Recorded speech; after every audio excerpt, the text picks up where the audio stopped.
गुरुर्ब्रह्मा गुरुर्विष्णुः गुरुर्देवो महेश्वरः गुरुः साक्षात्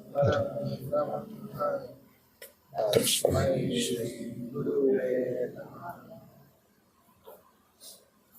अध्याय 6 श्लोक नंबर 17 युक्ताहार विहारस्य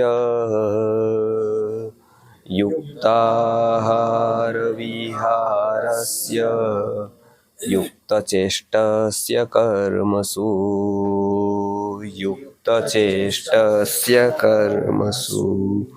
युक्तस्वप्नावबोधस्य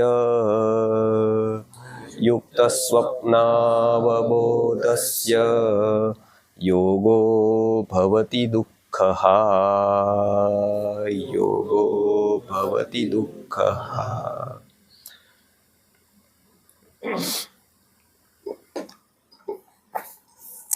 આ શ્લોકમાં આપણે પહેલી વાર યુક્ત આહાર વિશે જોયું હતું. યુક્ત આહાર, યુક્ત વિહાર, યુક્ત ચેષ્ટા, યુક્ત સ્વપ્ન, યુક્ત અવબોધ, આ 5 વસ્તુ યુક્ત કહી અને આ 5 વસ્તુ યુક્ત થાય તો શું થાય છે? યોગો ભવતિ દુઃખઃ. ગીતામાં એવું કહેવામાં આવ્યું 3 પ્રકારના દુઃખોથી મુક્તિ થાય છે.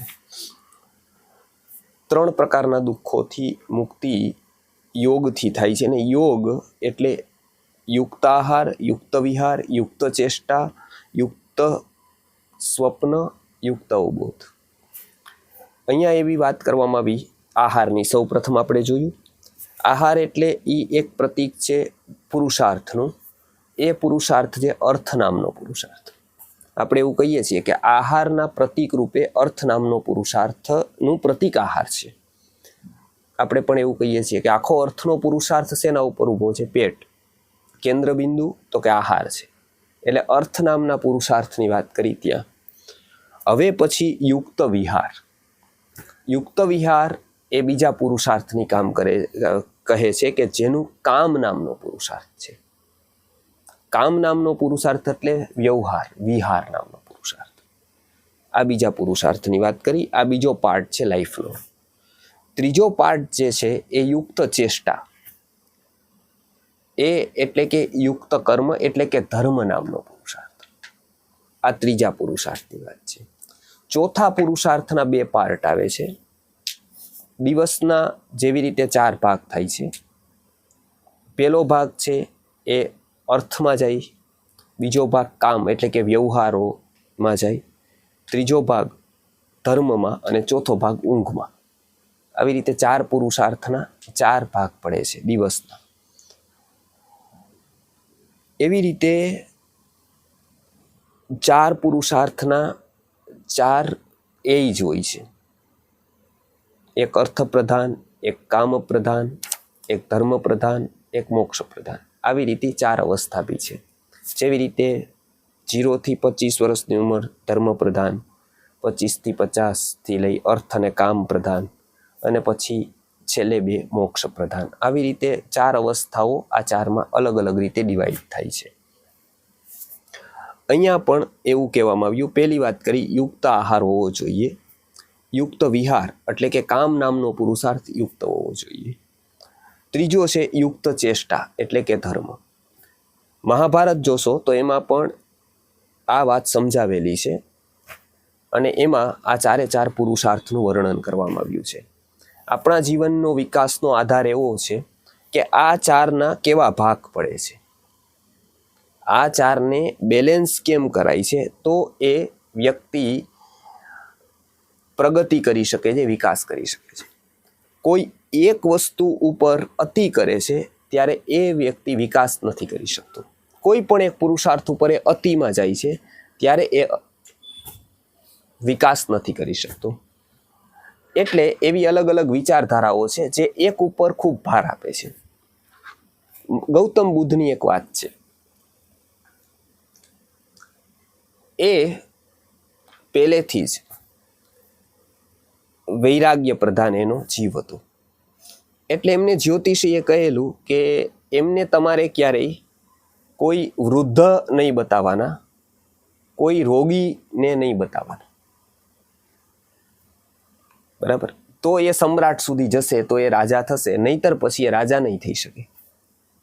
બન્યું એવું કે એ બધાથી દૂર રાખતા હતા સમાજને, રાજમહેલમાં જ રાખે, ક્યાંય પણ કોઈ રોગી ન દેખાઈ જાય, ક્યાંય પણ કોઈ દુઃખી ન દેખાઈ જાય, ક્યાંય પણ કોઈનું મૃત વ્યક્તિ ન દેખાઈ જાય એનું ધ્યાન રાખે, એના માટે સ્ટાફ રાખે. અચાનક એક દિવસ એને કોઈ મળદું મૃત્યુ થયેલું એવી વ્યક્તિને લઈ જતા જોઈએ એટલે તરત પ્રશ્ન થયો કે આ શું થયું? તો પેલા વ્યક્તિએ કીધું કે આ હમણાં સારા જ હતા પણ હમણાં એનું મૃત્યુ થઈ ગયું. એટલે એને જિજ્ઞાસા થઈ કે આ કેવી રીતે થયું. પછી પ્રશ્નો પૂછ્યા. પછી પાછું એક દિવસ કોઈ બીમાર જોયું એટલે એને પાછા પ્રશ્નો ઉદ્ભવ્યા કે આ બીમાર કેવી રીતે પડ્યું? તો હું તો સ્વસ્થ હતો, એ વ્યક્તિ, હું બી સ્વસ્થ છું, તો હું બી બીમાર પડીશ? તો કે હા, તમે પણ પડશો. એટલે એ કોઈ જરાવાળું એટલે કે વૃદ્ધ પણ એને જોયા, એમાં પણ એને પ્રશ્ન થયો કે હું પણ આવો થઈ જઈશ એક દિવસ. દરવાને કીધું કે આ તમે પણ થઈ જશો આવા. એટલે એને વિચાર મંથન ચાલ્યું. પછી આપણને એની કહાની ખબર છે કે એને દીક્ષા લીધી. દીક્ષા લીધી પછીથી એને એક અતિ ઉપર એનું જીવન ગયું. એ ઉપવાસ કરે છે. ઉપવાસ કરે છે તો એમાંથી એક કોળીઓ ઘટાડતા એક દાણા ઉપર આવી જાય છે, ચોખા. આલમ આરા નામના ગુરુ પાસેથી. એમાં એ જતા હોય છે, ચડતા હોય છે અને એ પડી જાય છે. એટલે થોડોક થાક ખાવા માટે બેસે છે, અશક્તિ ખૂબ આવી ગઈ.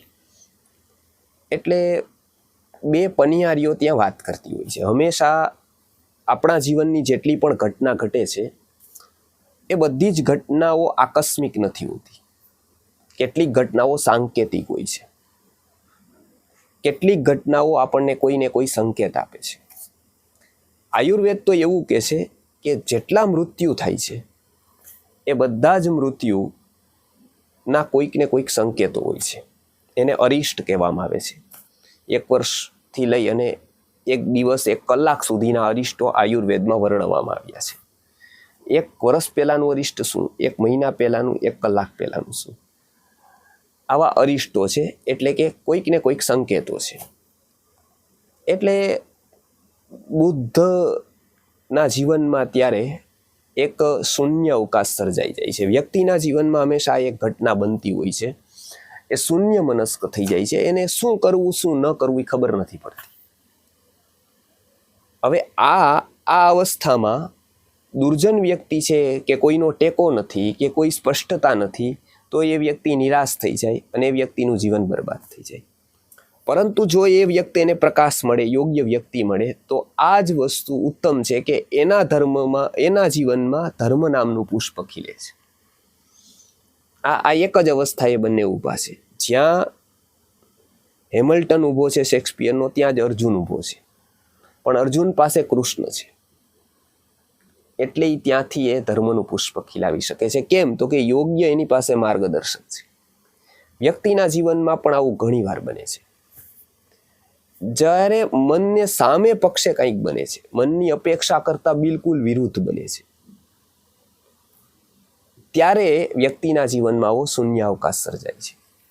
બુદ્ધના જીવનમાં પણ આવો શૂન્ય અવકાશ સર્જાય છે. એને વિચાર આવે છે કે મેં આટલું બધું કર્યું તો એમાં મને મળ્યું શું? હું રોગથી બચી જાઉં, જરાથી બચી જાઉં અને મૃત્યુથી બચી જાઉં એટલા માટે મેં દીક્ષા લીધી. પણ હું રોગથી બચી શક્યો, જરાથી બચી શક્યો અને મૃત્યુથી બચી શકીશ? તો જેના માટે મેં આ બધું કર્યું એમાંથી તો એકયથી બચી નહીં શક્યો. એટલે એને જોયું કે આનાથી શું પ્રાપ્ત થયું મને, આટલું કર્ષણ શરીરનું કર્યું મેં. એ વિચારે ચડે છે. એમાં એ બે પનિહારીઓને જોવે છે.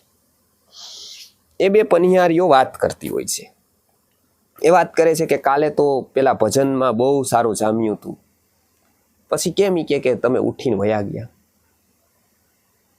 એટલે એને કીધું કે બહુ સારું જામ્યું હતું પણ અમે તો વયા ગયા. પછી એનું કારણ એ કે ત્યાં પછી જે સિતાર હતું ને એનો જે તાર હતો એ ખૂબ એ લોકોએ ખેંચ્યો એટલે તૂટી ગયો તાર. પછી એ વાગ્યું નહીં કાંઈ વાદ્ય, અને વાદ્ય ન વાગ્યું એને કારણે પછી પ્રોગ્રામ જામ્યો નહીં, એટલે અમે ઉઠીને વયા ગયા. કે આ પછી ભજન ચાલતા પણ પછી કે મજા નહોતી કોઈ, એટલે અમને રસ ન પડ્યો એટલે અમે વયા ગયા. એટલે એમને એવું કહ્યું કે એ તારને અતિ ખેંચ્યો એટલે તૂટી ગયો. તો એ કે અતિ જ ખેંચે કેમ કે ઢીલો હતો એટલે સ્વર નહોતા નીકળતા. બુદ્ધે જોયું કે આ બે વાત કરે છે એમાં જે સંગીતનો તાર છે એને અતિ ઢીલો છોડવામાં આવે તો પણ સ્વર નીકળે નહીં, અતિ ખેંચવામાં આવે તો પણ સ્વર નીકળે.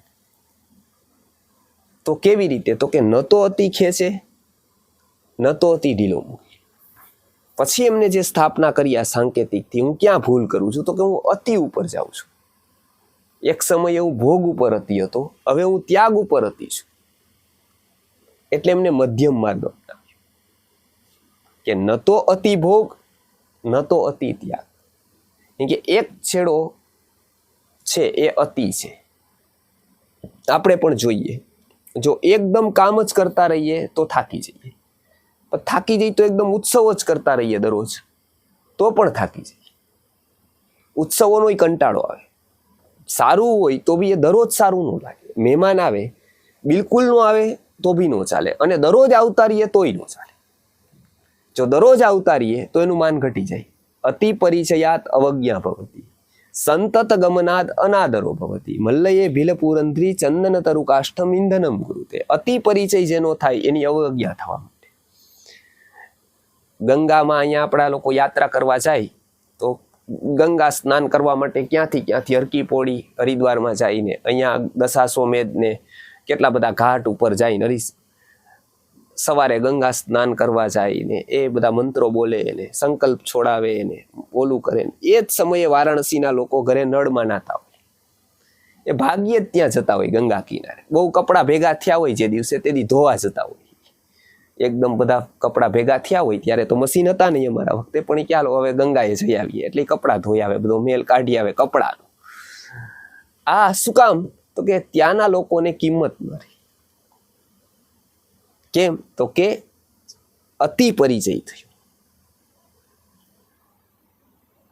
ચંદનનું જંગલ આખું હોય તો એ જંગલમાં પેલા જે લોકો રાંધતા હોય ચંદનના લાકડાથી રાંધતા, એના માટે બળતણમાં કામ આવે.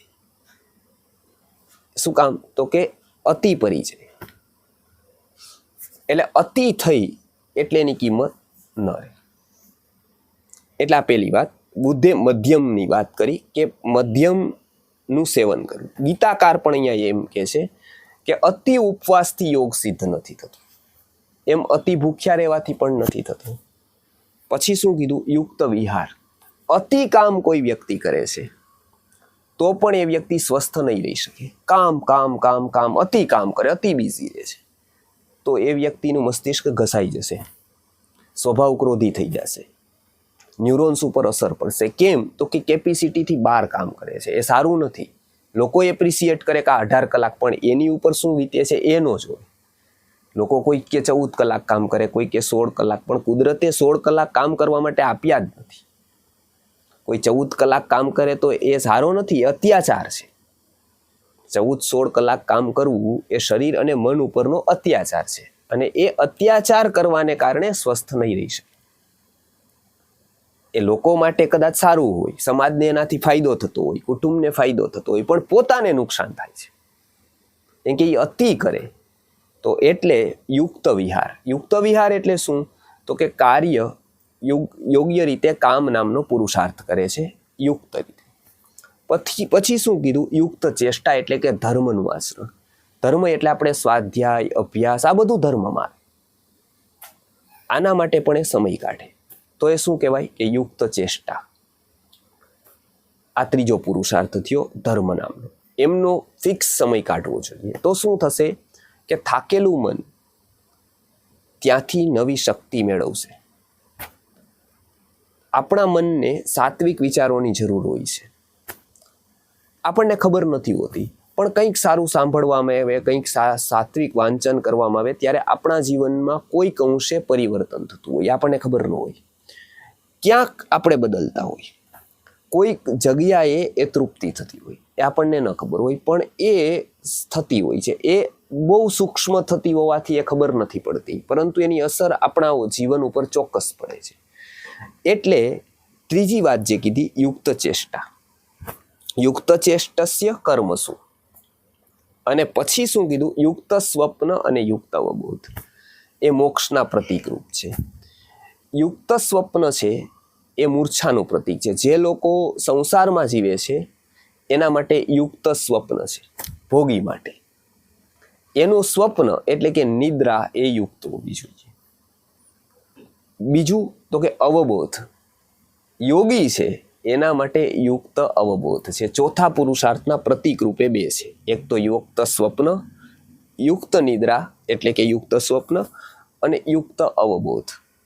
એટલે આ ચાર પુરુષાર્થની અહીંયા વાત કરી છે. મહાભારતમાં આ જ ચાર પુરુષાર્થની વાત કરેલી છે યક્ષ પ્રશ્નમાં. મહાભારતમાં નાની નાની વાત સાંકેતિક રૂપે જીવન સંબંધિત જણાવેલી છે. એમાં યુધિષ્ઠિરને યક્ષ પ્રશ્ન પૂછે છે. આપણને ખબર છે કે પેલા પાણી પીવા જાય છે, પછી પાણી પીને મૂર્છિત થઈ જાય છે, પછી છેલ્લે યુધિષ્ઠિર જાય છે. યુધિષ્ઠિર જાય છે એટલે એને યક્ષ પ્રશ્ન પૂછે છે. એના પછી આપણે કઠિન પ્રશ્નોને આપણે એક નામ આપવામાં આવ્યું, યક્ષ પ્રશ્ન. આપણે એવું કહીએ છીએ ને કે આ આપણો યક્ષ પ્રશ્ન છે. યક્ષ પ્રશ્ન શું કામ? કેમ કે કઠિનમાં કઠિન પ્રશ્ન હોય એને આપણે યક્ષ પ્રશ્ન કહીએ. એ ચાર પ્રશ્નો પૂછે છે. ચાર પ્રશ્નોમાં એમને શું પૂછ્યું છે? એમને કહ્યું કો મોદતે, એટલે કે આનંદિત કોણ રહી શકે છે? એ પહેલો પ્રશ્ન એમને પૂછ્યો છે, કો મોદતે. બીજો પ્રશ્ન એમને પૂછ્યો છે કિમ આશ્ચર્યમ, આ જગતમાં આશ્ચર્ય શું છે? ત્રીજો પ્રશ્ન પૂછ્યો છે કહ પંથા, સાચો રસ્તો કયો છે? અને ચોથો પ્રશ્ન પૂછ્યો છે કાચ વાર્તિકા, વાર્તા શું છે? કો મોદતે કિમાશ્ચર્યમ કહ પંથા કાચ વાર્તિકા એત્યેતત ચતુરાન પ્રશ્નાન ઉત્તરયિત્વા જલમ પીબા. ઈ કે છે કે આ ચાર પ્રશ્નોના જવાબ દઈને તું પાણી પી. ચાર પ્રશ્નો છે. કો મોદતે કિમાશ્ચર્યમ કહ પંથા કાચ વાર્તિકા ઇત્યેતત ચતુરાન પ્રશ્નાન ઉત્તરયિત્વા જલમ પીબા. આ ચાર પ્રશ્નો છે. એમાં પહેલા પુરુષાર્થનો પ્રશ્ન છે આનંદિત કોણ રહી શકે, પ્રસન્ન કોણ રહી શકે? એટલે યુધિષ્ઠિર વિચારે છે આ પ્રશ્ન શેનો છે? અર્થશાસ્ત્રનો પ્રશ્ન છે. એટલે એમને કીધું કે પંચે અહની ષષ્ઠેવા શાકમ પચતી યો ગૃહે અનૃણી ચા પ્રવાસી ચ વારી ચરમોદતે. એમને કીધું કે પાંચમા દિવસે બી એને ત્યાં શાક થતું હોય કે છઠ્ઠા દિવસે થતું હોય, બરાબર? એવું નહીં કે મિષ્ટાન જમતો હોય, પણ એ વ્યક્તિ ઉપર કોઈ પ્રકારનું ઋણ ન હોય, લોન ન હોય. અનઋણી, ઋણ કોઈનું પણ ન હોય, અને એને પ્રવાસ ન કરવો પડતો હોય. અપ્રવાસી, અનઋણી ચા પ્રવાસી ચ વારી ચરમોદતે. એ વ્યક્તિ સૌથી સુખી છે. અત્યારે આ સુખની ડેફિનેશન લગાડી 99.99 લોકો દુઃખી થઈ જાય. કેમ કે આજ ઉલટી કરવી પડે. આજ તો સૌથી વધારે ક્રેડિટ જેની ઉપર છે એનું મૂલ્ય વધારે. પણ યુધિષ્ઠિરે આ માનસની રીતે, અર્થશાસ્ત્રની રીતે આ જવાબ આપ્યો છે. પેલો કે અનઋણી ચા પ્રવાસી છે, કે જેની ઉપર કોઈ ઋણ નથી, એ વ્યક્તિ સૌથી સુખી છે. અને અપ્રવાસી, જેને પોતાના કાર્ય માટે પ્રવાસ નથી કરવો પડતો. આ પેલું. કેમ? તો કે પરિવાર જીવનની સ્થિરતા માટે પ્રવાસ બાધક છે. કેટલાક કાર્યો માટે પ્રવાસ સાધક બને છે. જેના માટે આખો જ પરિવાર બની ગયો બ્રહ્મરૂપ, એમના માટે પ્રવાસ સાધક, કેમ કે એમને એક જ પરિવાર નથી. પરંતુ જેમને પરિવાર વ્યવસ્થાના કેન્દ્ર બિંદુ તરીકે ગૃહસ્થ છે એમના માટે પ્રવાસ યોગ્ય નથી. બહુ વારંવાર ફરે તો એને સ્નેહ નથી રહેતો એક જગ્યાએ. સ્નેહ પ્રવાસ આશ્રયાત, બહુ પ્રવાસ કરે એટલે એક જગ્યાએ ક્યાંય સ્નેહ ન રહી શકે. ભર્તૃહરિએ કીધું છે. ભર્તૃહરિએ સરસ રીતના જીવનનો અનુભવ નીતિ શતકમાં આપ્યો છે. એ નીતિ શતકમાં એમને કીધું છે કે સૂતો લાલનાથ, બરાબર છે, બાળકને બહુ પપલાવો કંઈ કોજ નહીં તો એ લાલનથી બગડી જાય. દોર મંત્ર્યાત નૃપતિ વિનશ્યથી, એટલે મંત્રી જો દુષ્ટ થાય તો દોર મંત્ર્યાત, એવો મંત્રી રાજાનો નાશ કરે. બરાબર. બાળકને બહુ લલાવો, બહુ કાંઈ ન કહો તો એવું બાળક બગડી જાય. ખેતીમાં ધ્યાન ના આપો, દુર્લક્ષ કરો તો ખેતી આખી બગડી જાય. એ ખુદ જ ધ્યાન આપવું પડે. દોર્મંત્ર્યાત નૃપતિ વિનશ્યતિ અનવેક્ષણાત અપી કૃષિ, કૃષિ અનવેક્ષણથી પૂરી થઈ જાય. આ ભર્તૃહરિ કે આટલાથી આટલા મદ્ય કોઈ પીવે તો એની બુદ્ધિ ભ્રષ્ટ થઈ જાય. મદ્યાત, રીર મદ્યાત, આ ઘણી બધી વસ્તુઓ આટલું કરવાથી નાશ પામે. એટલે અહીંયા પણ આ પેલી વાત એમને કહી કે પેલા પુરુષાર્થની વાત હતી, અર્થ નામનો પુરુષાર્થ, કો મોદતે. પછી એમને બીજું પૂછ્યું સરસ, કામ નામના પુરુષાર્થ સંબંધી. એ કે કિમ આશ્ચર્ય, આશ્ચર્ય શું છે આ જગતનું? હવે આ પ્રશ્ન સામાન્ય વ્યક્તિને કોઈ પૂછે તો એમ કે ભાઈ જાદુગર 1 રૂપિયાથી ધૂળમાંથી રૂપિયો બનાવી દે છે, કોઈ મહાત્મા ભભૂતિ કાઢે છે, કોઈ માથે હાથ મૂકે છે, કોઈ ધ્યાન કરાવી દે છે. આ બધા આશ્ચર્યો છે જગતના. યુધિષ્ઠિરે વિચાર કર્યો કે આ જગતમાં આશ્ચર્ય શું છે? કિમ આશ્ચર્ય? તો આ પ્રશ્ન હતો કામ સંબંધિત. આ સંબંધિત કામ સંબંધી, વ્યવહાર સંબંધિત હતો કે લોકો શું આશ્ચર્ય છે, તો એવો કયો વ્યવહાર છે જેમાં આશ્ચર્ય દેખાય છે? તો એમને કહ્યું કે અહની ચ ભૂતાની ગચ્છન્તિ ચ યમાલયમ તેષામ સ્થાવરમ ઇચ્છન્તિ કિમ આશ્ચર્યમ અતઃ પરમ. એ એવું કહે છે કે દરરોજ પોતે સ્મશાનમાં જાય છે, કોઈના બેસણામાં જાય છે, કોઈને ત્યાં જાય છે. અહની ચ ભૂતાની ગચ્છન્તિ ચ યમાલયમ, દરરોજ એ જોવે છે, દરરોજ જોવે છે, એનો પાર્ટ બી બને છે પોતે. પણ તેષામ સ્થાવરમ ઇચ્છન્તિ, એટલા બધા વચ્ચે પોતે તો સ્થાવર જ છે એવું એ માનતો રહે છે કે હું તો લાંબુ જ જીવવાનો છું. ઓલો તો કે એનું અકાળ મૃત્યુ થયું, ઓકે બરાબર, તો એ બિચારો હતો, એનું કંઈક કારણ હતું, એને રોગ હતો કા, પણ હું નથી એટલું છે, હું તો જીવવાનો છું લાંબુ. તેષામ સ્થાવરમ ઇચ્છન્તિ, એ એવું નથી માનતો કે અહીંયા સ્થાવર કોઈ જ નથી. એ એવું માને છે કે હું તો 1000 વર્ષ જીવવાનો છું. હવે તો આટલી બધી સુવિધા છે, મેડિકલ સાયન્સ આગળ વધ્યું છે, આયુર્વેદ આટલું મોટું છે, આટલા ચ્યવનપ્રાશો, આટલા પાકો, આટલા બધા વૈદો છે, આટલી મેડિકલ સર્વિસીસ છે. પહેલાંનું હતું, મરણ થતું તો, હવે નહીં. હવે તો આપણે ઘણું બધું, હવે કેટલી બધી સુવિધાઓ છે. હવે નહીં, હવે પહેલાં હતું આટલું બધું, મહેનત કરવી પડતી હતી, હવે મહેનત જ નથી. આ બધું જે વિચારે છે, શું કેન્દ્રમાં છે? તો કે પોતે સ્થાવર છે, એ કેન્દ્રમાં છે. એને સપોર્ટિવ જે લાગે એ ઉપાડે છે એનાથી, કે આયુર્વેદે આટલું બધું કીધું છે, 100 વર્ષ જીવી શકે, 200, કોઈ કે 300 વર્ષ જીવી શકાય એવા યોગ છે. બધું એ જ કેન્દ્રમાં છે. ગમે તેમ કરીને એવો કયો પોઈન્ટ મળે છે કે જે મને સ્થાવર સિદ્ધ કરી દે. હમણાં એક ભાઈએ વાત કરી કે એ વાત સાચી કે 300 વર્ષ જીવાય એવા યોગો છે. હા, વાત સાચી, 3000 વર્ષ જીવાય એવાય છે, પણ લાગુ કેટલાને પડે એ ખબર નહીં, અને દેવાવાળા નહીં પડ્યા કે નહીં એ ખબર નહીં. યોગો દેવાવાળા પણ 3000 વર્ષ જીવા કે નહીં એ ખબર નહીં. 3000 વર્ષ છે જીવાય એવાય છે. અમને પૂછવામાં આવ્યું કે 300 વર્ષ જીવાય એવા આયુર્વેદમાં યોગ છે, આ છે 3000 વર્ષ જીવાય એવાય છે, પણ એનું પ્રાયોગિક કોને કર્યું? કોઈ. કેમ? તો કે પોતે શું છે એની વિચારધારા? કે પોતે સ્થાવર છે એવું ઈચ્છે છે, એટલે 1000 વર્ષ જીવવું એવું પ્લાનિંગ કરે છે. એને ખબર, જોવે છે શું દરરોજ? તો કે જોવે છે કે દરરોજ જાય છે બધા, પણ વિચારે છે કેવું? તો કે સ્થાવર વિચારે છે. આ આશ્ચર્ય છે સૌથી મોટું. નહીતર આપણે જે જોતા હોય એ મુજબ વિચારતા હોય. અહીંયા શું થાય છે? જોઈ છીએ બિલકુલ વિપરીત અને વિચારીએ છીએ બિલકુલ વિપરીત. યુધિષ્ઠિર કહે છે કે આ સૌથી મોટું આશ્ચર્ય છે. આ કામ નામના પુરુષાર્થને સંબંધિત છે આ વાત. કે આપણે વ્યવહાર માટે બધે જાય છે સ્મરણમાં ને ત્યાં, એટલા બીજા પુરુષાર્થ સંબંધિત આ વાત કરેલી છે. ત્રીજા પુરુષાર્થ સંબંધિત એમને વાત કરેલી છે, કો મોદતે કિમ આશ્ચર્યમ કહ પંથા. અહીંયા પણ ત્રીજા પુરુષાર્થમાં યુક્ત ચેષ્ટસ્ય કર્મસુ એવું કીધું, એટલે કે કહ પંથા, ધર્મ કયો સાચો છે, કયો ધર્મ સાચો. આટલા બધા એવું કહે ને હરેક વ્યક્તિ એવું કહે કે આ જ સાચો છે, બાકી બધા જ ખોટા, બાકી બધા મહત્વના ખરા પણ ઓછા ઓછા, બાકી પરફેક્ટ આ જ વે, મારું કામ છે, મારો વે છે, આ જ પંથ, આ તો સંપૂર્ણ, બાકી બધા અપૂર્ણ છે. અને હરેકનો આવો દાવો છે. તો આટલા બધા દાવા વચ્ચે સાચું કોણ?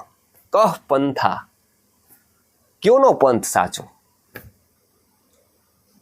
એટલે યુધિષ્ઠિર કે છે કે શ્રુતયો ભિન્ના સ્મૃતયોપી ભિન્ના, નૈકો ઋષિ યસ્ય મતમ ન ભિન્ન, ધર્મસ્ય તત્વમ નિહિતમ ગુહાયામ મહાજનો યેન ગતસ્સ પંથા.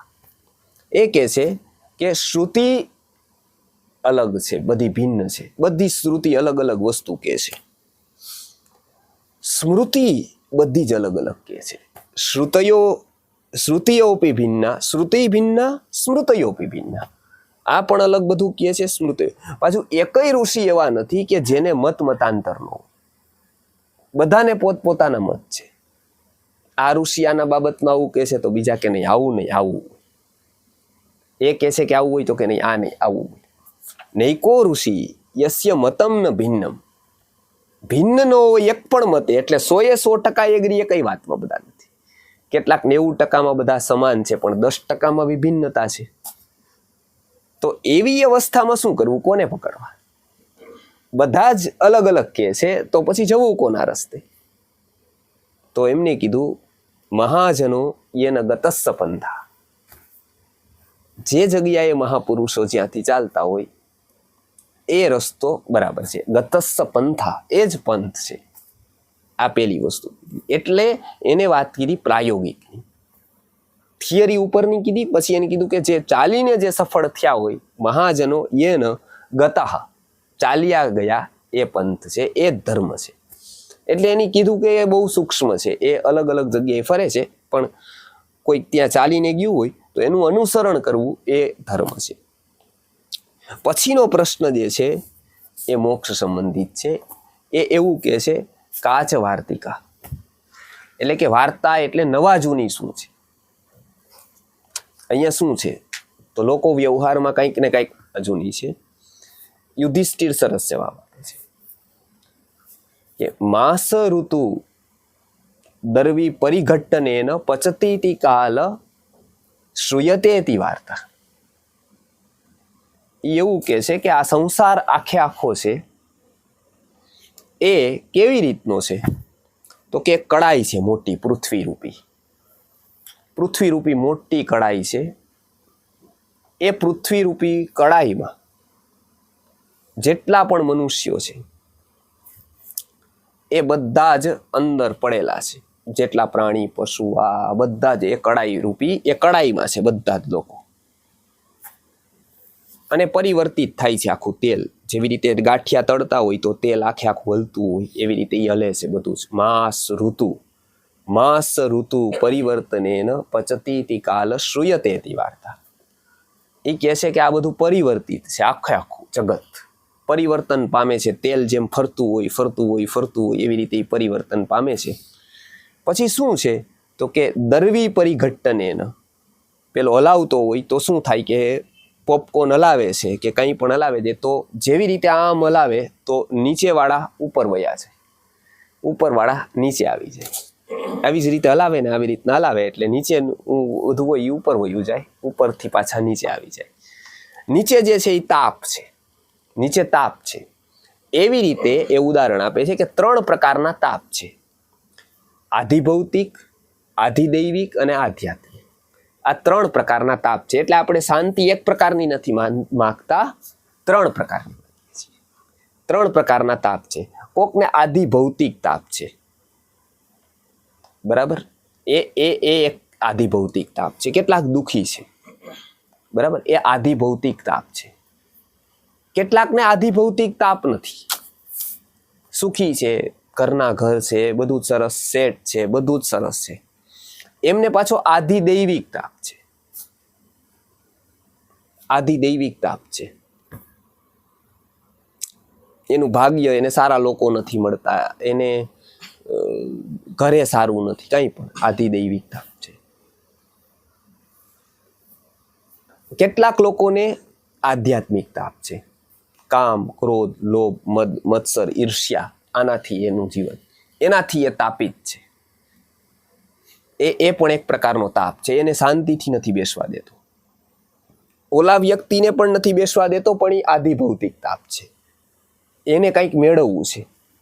હવે આ એવી જગ્યાએ છે કે એનાથી પાછા બીજા લોકો આગળ વહી જાય એને ચિંતા છે. હવે એ તાપ છે જે એને ટકાવવાનો, એ એને શાંતિથી નથી બેસવા દેતો. કેમ કે હવે એની એક સ્ટેટસ છે, એનું એ જાળવવું જરૂરી છે. હવે બીજા આગળ વયા જાય તો એનું સ્ટેટસ ખતરામાં છે, કેમ કે એ સ્થાન છે. તો એને જે ઈર્ષ્યા મત્સર છે એ તાપ એને નથી, એ આધ્યાત્મિક તાપ છે. આ ત્રણ પ્રકારના તાપ છે, આ હંમેશા ચાલુ છે બધા જ, આધિદૈવિક, આધિભૌતિક, આધ્યાત્મિક. આ ત્રણ પ્રકારના તાપ આ પૂરા સંસારમાં છે. આ તાપની નીચ એક કડાઈ છે પૂરો સંસાર. આ કડાઈમાં બધા જીવો છે. આ જીવોમાં શું કરે છે તો કે કાલ છે એ બેઠો છે કંદોઈની જેમ. એ કાલ શું કરે છે? પચતી કાલ શ્રૂયતે વાર્તા. આ કાળ શું કરે છે તો કે હલાવે છે. હલાવે એટલે પેલા સૌથી પહેલા બધા નીચે જાય. નીચે જાય એટલે ગરમ ગરમ ગરમ ગરમ લાગે એટલે પ્રાર્થના કરે ભગવાનની કે બચાવો બચાવો. હવે જ્યોતિષી પાસે જાય, ત્યાં વૈદ્ય પાસે જાય કે હમણાં તકલીફ છે, એટલે દવા કરે. જ્યોતિષી એવું કહે કે 7 સોમવાર કરો, 12 સોમવાર કરો, આવું કરો, આટલા વ્રતો કરો, આવું કરો. એટલે એ કાલ વયો જાય એટલો એ દુઃખનો કાળ હોય, એ કાઢવાનો હોય. પછી એમાં ઉપાય કરે તો ભલે, ન કરે તો ભલે, પણ એ કાળ વયો જાય, દુઃખ પૂરું થઈ જાય મોટા ભાગે. એ દુઃખ પૂરું થાય કેમ કે કાળ શું કરે છે? હલાવે છે. એટલે કાળે હલાવ્યા એટલા નીચે હતા એ પાછા ઉપર વયા ગયા, એને શાંતિ થઈ ગઈ. હવે ઉપરવાળા પાછા નીચે આવી ગયા એટલે એ પાછા દુઃખી થઈ ગયા. કેમ કે કાળ શું કરે છે? બધાને હલાવતો રહે છે કે આજે દુઃખી હતા એનું દુઃખ દૂર થઈ ગયું, એ ઉપર વયા ગયા. એટલે એને તાપ લાગતો બંધ થઈ ગયો, એ ઉપર ગયા. તો એને કીધું કે નહીં, હવે અમે સેટ, હવે શાંતિ થઈ ગઈ. હવે પાછા ઉપર આવ્યા હતા એ નીચે આવી ગયા, એટલે ફરી પાછા એ તાપમાં આવ્યા. એટલે આપણે ત્યાં કીધું કે માસમ સંગીતમ પાક્ષિકી વિદ્યા માસમ એકમ પુરાણકમ કાલે ન ફલતી વેદા જ્યોતિર્વૈદ્યો નિરંતરમ. એમને એમ કીધું કે જો તમારે વેદનો અભ્યાસ કરવો હોય ને, અને એવું હોય કે એનું ફળ મળે તો તરત નહીં મળે. કાલે ન ફલતી વેદા. વેદનું ફળ ક્યારે મળે તો કે વર્ષો જાય. કદાચ જન્મારોય વયો જાય, કાંઈ ન મળે. એનામાંથી ભણતા રહો, કાંઈ ન મળે. ઇન્વેસ્ટ નાખતા રહો, એમાં ટાઈમ નાખો, બુદ્ધિ નાખો, બધું નાખો, ઇન્વેસ્ટ કરો, કાંઈ જ ન મળે. કાલે ન ફલતી વેદા. પણ જેદી મળે તેદી એવું મળે કે એનું કોઈ બરાબરી જ ન હોય. એ મળે પછી એવું અલૌકિક હોય, એ એવું પ્રદાન કરે કે જે પછી કરોડો રૂપિયા દેતા ન મળે. કાલે ન, એ વેદનું મહત્વ એટલું, પણ પેલા એ માંગી ખૂબ બુદ્ધિ માંગી લઈએ, ખૂબ શક્તિ માંગી લઈએ, ખૂબ જ જીવનનો મહત્વનો ભાગ એ માંગી લઈએ. કાલ પૂરો થાય પછી મળે ત્યારે તો પછી જોવાનું નહીં, પણ મળે એના માટે કરવાનું તો કે કાલે ન ફલતી. કાળ કેટલો બધો કાળ જાય ત્યારે વેદો ફળે. સંગીત ક્યારે ફળી જાય તો કે એમાં બહુ મહેનતની જરૂર નહીં. એમાં તમે એક રાગ શીખી જાઓ હાર્મોનિયમમાં, એટલે ભજન ડાયરો હાલે, એટલે સંગીતમ પાક્ષિકી વિદ્યા 15 દિવસ એ આવેલું એટલે એક ભજન આવડી ગયું તો ઓકે, બધા લોકો નીનું અહીંયા થઈ જાય, બીજે થઈ જાય, ત્રીજા એના એમાં પાછું બીજું બેસી જાય, ત્રીજું બેસી જાય, ચોથું બેસી જાય. એમાં કાંઈ જ નહીં, તરત જ ફળવા માંડે. અહીંયા ડાયરો થયો, તરત પૈસા આવે, તરત ઉડે, બધા લોકો બેસાડે. એમાં કોઈ મહેનતની જરૂર નહીં, એ તરત ફળે.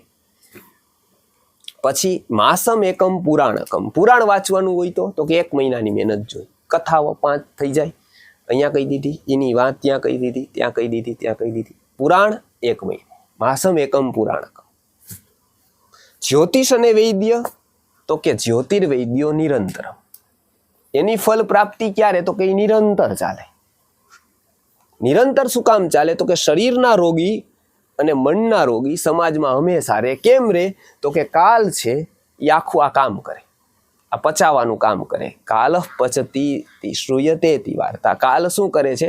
ઉપરવાળાને નીચે લઈ આવે. નીચે આધિદૈવિક તાપ લાગે એટલે એ લોકો જ્યોતિષીને ગોતે ને વૈદ્યને, બરાબર, એક વૈદ્યને ગોતે કે અચ્છા શરીર સારું થાય તો ડૉક્ટરને પકડો, આધિદૈવિક થાય તો જ્યોતિષીને પકડો કે હમણાં કઈ રાહુની કઈ પનોતી ચાલે, તો જ્યોતિર્વૈદ્યો નિરંતર. એ નિરંતર કેમ ચાલે છે? કેમ કે કાલ આ બધી વસ્તુ કરે છે. એટલે અહીંયા એવું કીધું કે આ માસ ઋતુ કાલ પરિઘટ્ટનેન, આ કાલ છે પચતી તી કાલ શ્રૂયતે તી વાર્તા. વાર્તા નવા જૂની શું છે કે એક જ નવું છે. કાળ શું કરે છે કે કાળ હંમેશા આવું કરતો રહે છે. આ વાર્તા છે, આ જ વાર્તા છે, બસ બીજી કોઈ જ ખબર નથી. ખબર શું છે? તો કે આ ખબર છે કાલ આવું કરે છે. આના જ બધા પ્રકારો છે. કોઈનું એક્સિડન્ટ થવું, કોઈને રોગ થવો, કોઈનું મૃત્યુ થવું, કોઈને દુઃખ થવું, કોઈને આનંદ થવો, કોઈને સુખ થવું. આ બધું જ શું છે? અંતમાં આ બધાનું કન્ક્લુઝન શું છે? તો કન્ક્લુઝન એક છે કે કાળ આવું કરે, જેમાં બધા જ વાર્તાઓ આવી ગઈ. બધી ખબરો જોશો તો એમાં ક્યાં આવી ગઈ? તો કે અહીંથી એને પકાવ્યું, ઉપર ગયું, નીચે 3 પ્રકારના તાપ થયા, દરવી થઈ, આ ઋતુ માસ આ બધા થયા, આનાથી. આ 4 પ્રકારના પુરુષાર્થના પ્રશ્નો અહીંયા પૂછ્યા છે. એમ ગીતાકારે અહીંયા 4 પ્રકારના પુરુષાર્થને યુક્ત રાખવાની વાત કરેલી છે આ શ્લોકમાં. એમાં પહેલો પુરુષાર્થ કીધો અર્થ પુરુષાર્થ, એ આહારથી લીધો. યુક્ત વિહારથી કામ નામનો પુરુષાર્થ લીધો. યુક્ત ચેષ્ટાથી ધર્મ નામનો પુરુષાર્થ લીધો. અને યુક્ત સ્વપ્ન અને અવબોધથી ચોથા નંબરનો મોક્ષનો પુરુષાર્થ લીધો.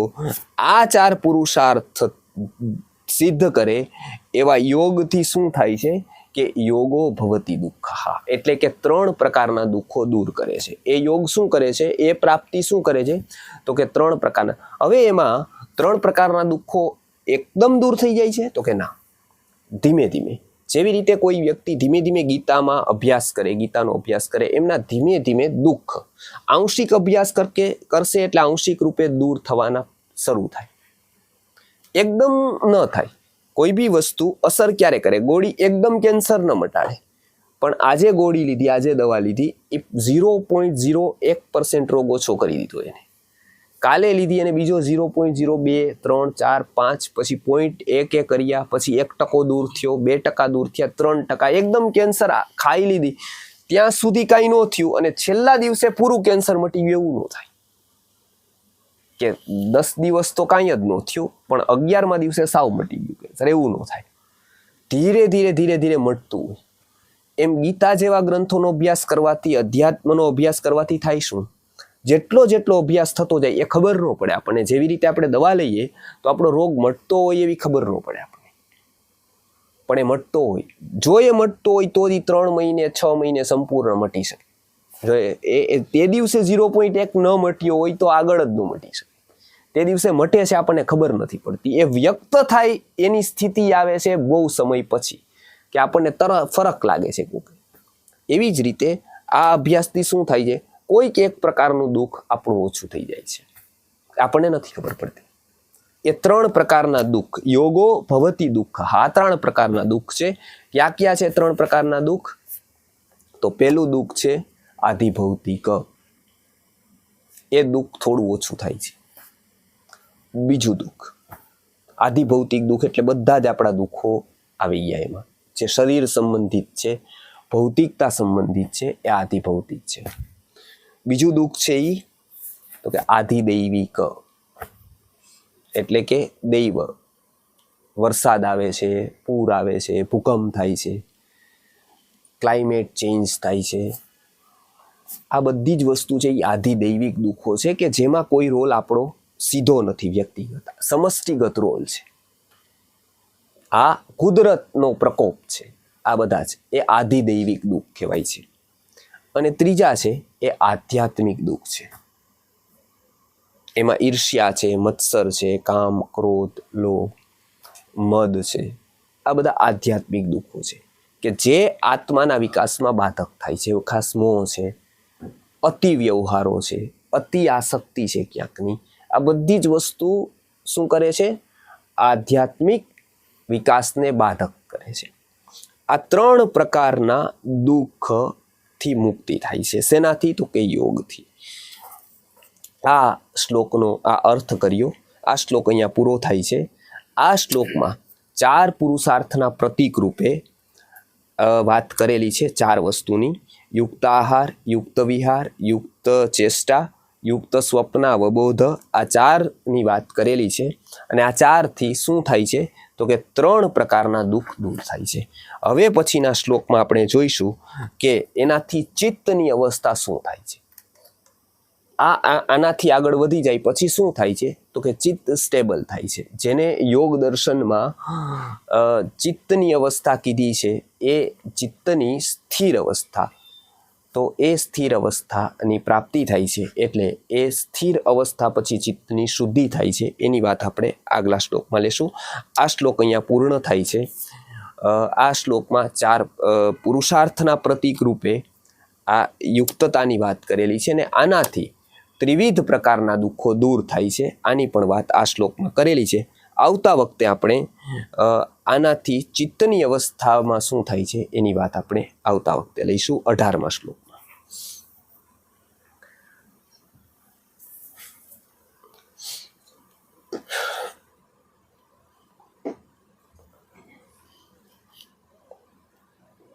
ગુરુર્બ્રહ્મા ગુરુર્વિષ્ણુઃ ગુરુર્દેવો મહેશ્વરઃ ગુરુઃ સાક્ષાત પરબ્રહ્મ તસ્મૈ શ્રી ગુરવે નમઃ.